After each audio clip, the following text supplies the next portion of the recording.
kufundisha tena kando na bahari. Akaanza kufundisha tena kando ya bahari. Kando ya bahari.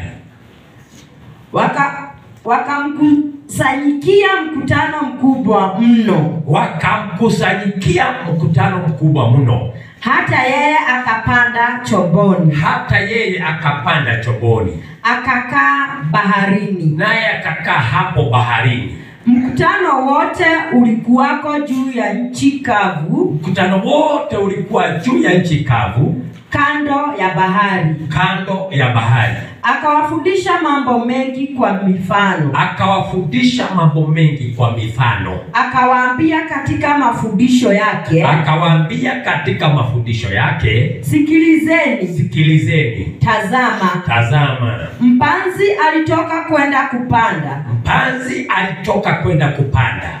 Ikawa alipokuwa akipanda, mbegu nyingine ilianguka kando ya njia. Mbegu nyingine ilianguka kando ya njia. Wakaja ndege wakaila. Nyingine ikaanguka penye mwamba. Nyingine ikaanguka penye mwamba. Pasipokuwa na udongo mwingi. Mara ikaota kwa kuwa na udongo haba. Hata jua lilipozuka iliungua. Na kwa kuwa haina mizizi ikanyauka. Nyingine ikaanguka penye miiba. Ile miiba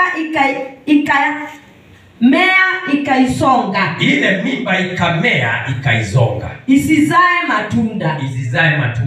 Nyingine zikaanguka penye udongo ulio mzuri.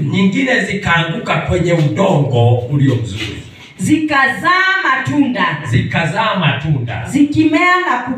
Zikimea na kukua. Na kuzaa moja 30. Na kuzaa moja 30. Moja 60. Na moja 100. Akasema. Aliye na masikio ya kusikilia. Na asikie. Haleluya. Amen. Kwanza tufike hapo. Kwa hiyo umesikia kwamba hapa Yesu pia anafundisha hapa na labda tafsiri yetu inatusumbua kidogo. Ni kwa sababu kwa Agano Jipya hautakuta mafumbo, utakuta tu mifano. Lakini katika kufafanua kulikuwa pia na mafumbo. Wa mama tafadhali. Sasa usifanye tunakata juu huyo mtoto mnamuondoa tu mara moja tu. Aondokee watu wazima. Unampeleka pande hii. Kitu tu wazi. Mama na wewe unaona hivyo. Na pia msikubali mtu mwingine mzima aanze kusita. Anaweza rudi nyumbani na watoto wamekaa. Mnahamisha pembio kule. Umekata hapo nilikuwa ninaongea. Sichukue video mahali naongea mambo isiyo ya Biblia. Na nyinyi msikubali niongee mambo isiyo ya Biblia kwa kuona kasoro. Unajua mtu akiwa hapa mbele anaona kasoro nyingi. Na kwa hivyo hapo maandiko imesema Yesu akapeana mifano ya mbegu. Na tunataka kuangalia sasa tofauti ya mafumbo na mifano. Sasa mifano tumeshaifafanua. Sasa tuko kwenye mafumbo. Hivyo tumesema mafumbo ni habari ama ni hadithi ya kibiblia ambayo imebeba maana nyingi. Kwa hivyo almost kwa kila tamko liko na maana. Na pia baada ya kunenwa linafafanuliwa. Kwa hivyo ili tujue kweli hii haikuwa mfano, ilikuwa mafumbo. Tukishuka huo mstari mwingine inasema aje? Walipokuwa faragani, naye alipokuwa peke yake, wale watu waliomzunguka na wale thenashara walimuuliza habari za ile mifano. Akawaambia, ninyi mmejaliwa kuijua siri ya ufalme wa Mungu, nyinyi kweli mmejaliwa kujua siri ya ufalme wa Mungu, bali kwa wale walio nje, yote hufanywa kwa mifano. Na kwa hivyo hapa Yesu akawafundisha sasa wale thenashara, ni kusema wale 12 walipokuwa peke yao. Kama tungesoma katika kitabu cha Luka, ile nilikuwa nimewaambia katika kitabu cha Luka 8, kinasema wale 12 wakiwa peke yao, wakiwa faragani. Sasa wakamuuliza Yesu, maana hawakutaka aibu. Wakamwambia ile kitu umesema pale ilikuwa inamaanisha aje? Kwa sababu mafumbo inafafanuliwa. Kwa hivyo hapo Yesu akafafanua. Unajua tutaenda kusoma baadaye. Yesu akafafanua kuhusu mbegu. Alifafanua zote. Kuanzia mbegu ni nini? Akasema mbegu ni neno la Mungu. Akasema shamba ama konde ni watu. Hao watu walikuwa wanaangukiwa na hizo mbegu. Kwa hivyo mbegu ni neno la Mungu. Kwa hivyo linaanguka ndani ya mioyo ya watu. Watu wanashindwa na kulitunza. Shetani anakuja anapita nalo. Mtu anabaki kwa mtu wa kawaida. Kwa hivyo Yesu alifafanua sana vile alikuwa anamaanisha kwa mbegu, kwa sababu haya yalikuwa mafumbo. Kwa hivyo kila fumbo linafafanuliwa hapo chini. Na kwa hivyo pia akafafanua na kusema mafuno ni ulimwengu baada siku ya mwisho kila kitafunwa. Sasa haya mafuno ambaye yalibaki 100 kwa 100, 60 kwa 60 ni siku ya mwisho ya wale ambao watashinda. Kwa hivyo Yesu alifafanua mafumbo. Kwa hivyo tunapokuja kwenye hizi vitabu vya Danieli na kitabu cha Ufunuo, ni kitabu cha mafumbo. Kwa hivyo kila fumbo linafafanuliwa. Kwa hivyo inaweza kukutisha ikiwa fumbo, lakini ukizingatia Biblia vizuri utakuja kuona kumbe ilikuwa inamaanisha hivyo. Kumbe mnyama huyu na vile alikuwa amenitisha, kumbe mafumbo yanafafanuliwa. Sasa shida tulio nayo ni ya kwamba wakati tunafafanua mafumbo haya lazima tuzingatie muda na wakati. Tuzingatie Agano la Kale na Agano Jipya. Na hapa ndipo watu wengi tunatofautishiana. Kwa hivyo kwenye fundisho hili tunasemanga liko na kambi kama 3 kinzani. Kusema kambi 3 kinzani ni kusema kuna watu wanafundisha njia kama 3 tofauti.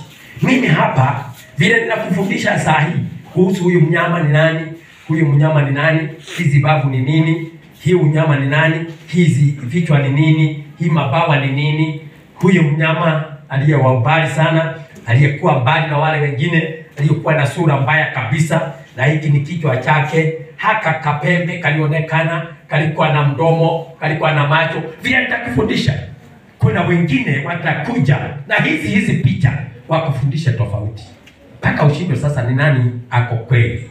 Kwa hivyo tusipozingatia kabisa maandiko na jambo lingine, na hili mimi nawaambiaga mweke kwenye akaunti zenu za mioyo yenu, manake fundisho hili kulipata linakuwa nadra sana. Na si kusema ati mimi ndiye mwerefu sana hii unataka kutuona wewe Biblia few. Lakini kuna tofauti ya kufafanua Agano la Kale na Agano Jipya. Na mtu mfundishaji yeyote akipotelea hapo amepotea maana yote ya hiyo fundisho. Kwa hivyo tofauti yetu sisi vile tunafafanua na wale wengine ambao utakutana na wao, maana tunapojifanya si kusema mjai kutana na hizi picha zinahubiriwa kule nje na zinawekwa kubwa, lakini ufafanuzi ni tofauti kabisa. Manake wao wanafafanua wanaenda kanisa Saturday, sisi tunafafanua na tunakaa Sunday, lakini tunafafanua zile picha. Kwa hiyo wao wakifafanua, wakifika hapa wanasema sisi zote ati kanisa zote za Sunday ati ni mpinga Kristo, na kanisa zote za Sunday sijui ni za wapinga Kristo, sijui ni za nini, kwa sababu walimess tu kufafanua Agano la Kale na Agano Jipya. Wakimesi hapo wanamesi maana yote ya Biblia. Haleluya. Hivyo ni vyema sana wakati ninakufafanulia hizi picha, weka mahali vizuri hizo notes. Ukikutana na mwingine msikize, usikize kabisa. Kama atakwambia huyu ni Roman Empire na akwambia huyu ni papa, ati pope ni huyu, kwa sababu pope hakuna mahali yako na mahali walianzia. Huu nabii ulikuwa umeshatabiriwa zamani. Pope ni wa jana, kwani kanisa la Katoliki limeanza jana tu. Kama maandiko haya yako na kama haya maufalme yameshatawala. Kwa hivyo sisi kwetu huyu ni mpinga Kristo, kwa wengine hapa ni papa wa Roma. Kwa hivyo kwa wengine wanasema hizi ni dini zingine zote hizi zetu, kwao ndio dini kamili ya Mungu. Yaani na kusema hawa watu wote tusome Biblia, sisi zote tukosee. Nyinyi tu mwelewe ati hawa, huyu ndiye popu huyu Vatican. Hii ni mpinga Kristo. Kwa hivyo tukija kuona mpinga Kristo ni nani, kwa hivyo tutakuja kuona anaweza kuwa papa kweli, anaweza kuwa popu wa Katoliki kweli. Kwa hivyo ni vyema sana kuzingatia maandiko na kuzingatia kufafanua kwa Agano Jipya na kwa Agano la Kale. Mungu amani awabariki sana. Nilikuwa nataka tu tujue kwamba kitabu hiki ama vitabu hivi viwili, kwa sababu picha hizi kutoka hapa kushuka hii na kuja mpaka hii, hiyo ni katika kitabu cha Danieli. Na ujue hapa kuna picha zingine hatujaweka. Pia kuna picha ambaye ni ya Nebukadnezar, mfano ule alionyeshwa, hatukuweka hapa. Na pia kuna maono mengine ambaye Danieli aliona, ambaye yako kwenye Danieli, kwa sababu hii iko kwenye Danieli 7.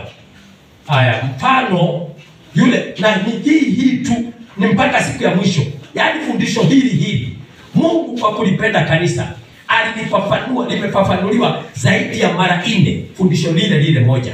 Yaani ujue kuja kwa Yesu Kristo mara ya mwisho ama siku ya mwisho na kuandaa kwa kanisa ni kwa muhimu sana katika maisha ya Mkristo. Imagine Nebukadnezar aliota hivi, lakini alionyeshwa mtu. Danieli akakuja akaota hivi, akaonyeshwa wanyama. Pia naye mtu ambaye alikuwa anaitwa Yeremia alikuwa ameonyeshwa utumwa wa miaka 70.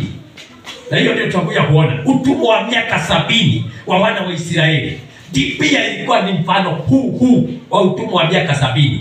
Kwa hivyo hizi mapicha hii utawala wote mpaka hapa unatumia miaka 70.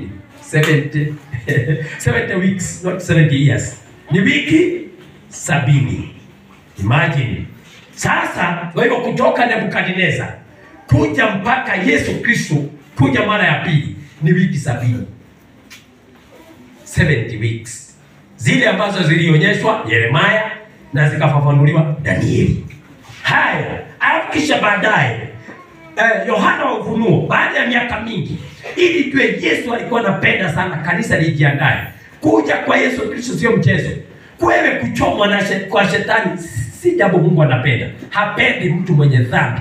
Mungu hapendi. Anapenda watu wote waokolewe. Ndio manake huu ujumbe aliulete na kuulete mara nyingi ili watu wote waokolewe, wasichomwe.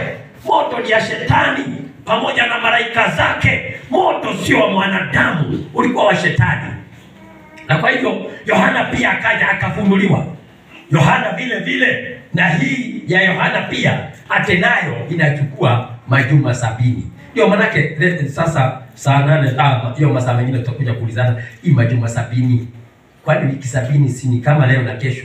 Na kwani wiki 70 imebeba huu muda wote, haishangi hii wiki 70. Na kwa sababu imeandikwa kwenye maandiko, nikikosa kukufundisha wiki 70 utachanganyikiwa. Kwa hivyo heri nikufundishe wiki 70 ambazo Danieli alifundishwa ni nini hizo nazo. Kwa hivyo mwema wakati mwema tunapoendelea na ibada zetu. Poleni sana.